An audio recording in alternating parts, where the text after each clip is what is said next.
Hello, welcome to day number 7. Our 7th mission was to take responsibility of the person in your life. And today's task was to take a snapshot of 10 most important relationships in your life and to evaluate their quality. The snapshot, first of all, it's a snapshot. It's happening only at the moment when you are doing it. The exercise is relevant only then. In the next moment, the score already can change. So that's something to keep in mind when we are doing exercises such as this. And also, I want to point out that the tool, let's call it, which we were supposed to use is feeling. So it's irrational. We don't have to explain it. And yeah, we don't have to validate it somehow with anybody.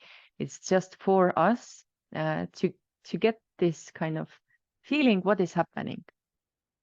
And I can share my own experience. I did the list and I felt very, very strong resistance to do it, to put the names, to choose 10 relationships to put in the list. And then when I was done choosing the people, I also had, I struggled with giving the score. So as I like to make things playful for myself. So I was trying to figure out like, okay, how do I evaluate quality in anything else? And I used this world famous Net Promoter Score. Would I recommend this relationship or how likely am I to recommend those relationships with others, to others? And it was fun to play around with such approach. And but still, how do we evaluate the quality of the relationships? So the very simple way to do it is to evaluate if those relationships in our lives are uplifting or are they destructive. What it means is, does this person make me feel better about myself? So it's a very, very simple question to ask yourself. If the answer is no, then obviously the score is lower. If the answer is yes, then of course, obviously it's also uplifting relationship. It doesn't necessarily mean that these uplifting relationships are all fun and games and easy breezy, no challenges ever. No, for example, the son, one of my sons who I'm having currently a challenge with, he scored 8, which is a very, very high score, because even though the relationship currently is very challenging, I still every day become better and better, meaning that I become more confident, I become more self-assured, etc. So in that sense, he is very much supporting me in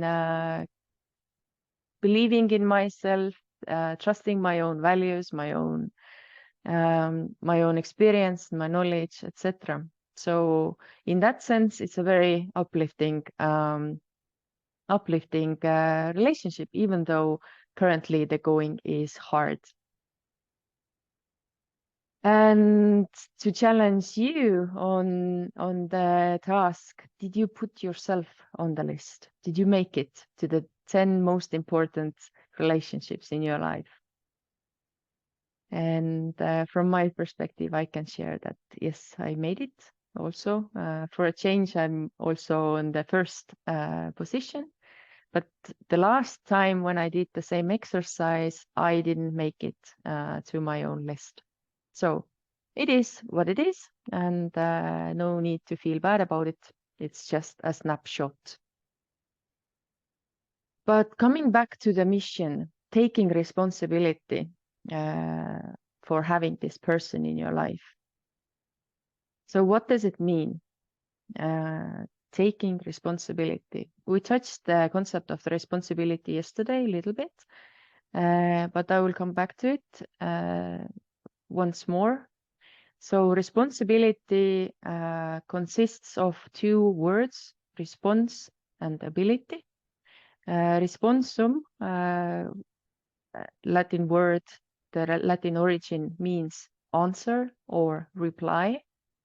And habilis means skillfulness, having sufficient ability or power.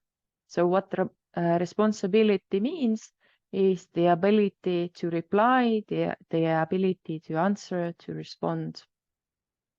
And how to take responsibility?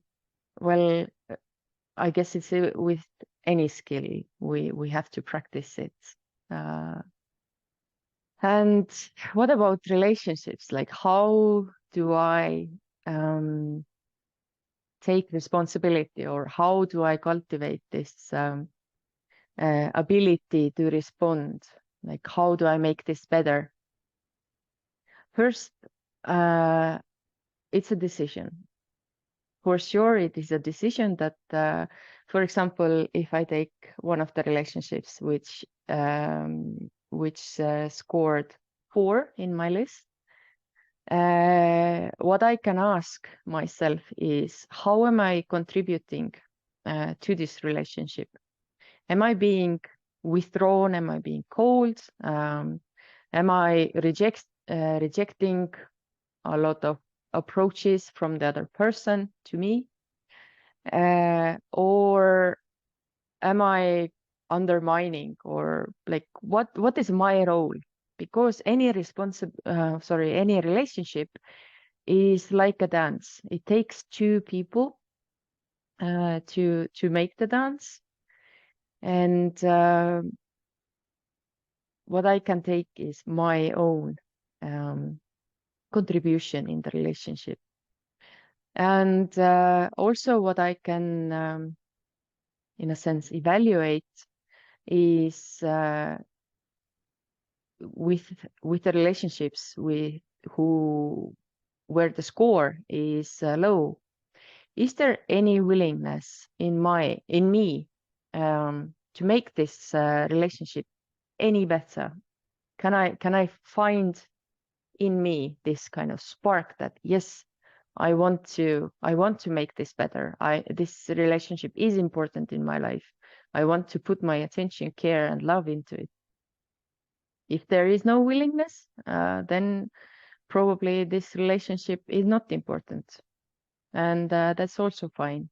There are many relationships which come and go in our lives, and maybe this is just a relationship which has done its job. You have learned your lessons, and it's time to move on.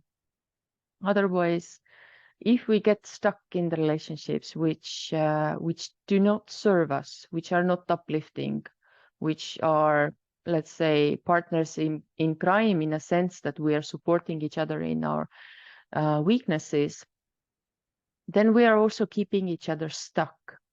If we don't move forward from those relationships, if we don't change them, then we are stuck there, and also the other person is stuck. So that's one of the things which can be evaluated. So let's put down this blame game, and then let's just stop it, and let's make all the relationships in our lives about ourselves. So how am I contributing? Do I want to be in the relationship? Is it important to me? And what am I willing to do? How am I willing to make an effort? So that's about today. Thank you.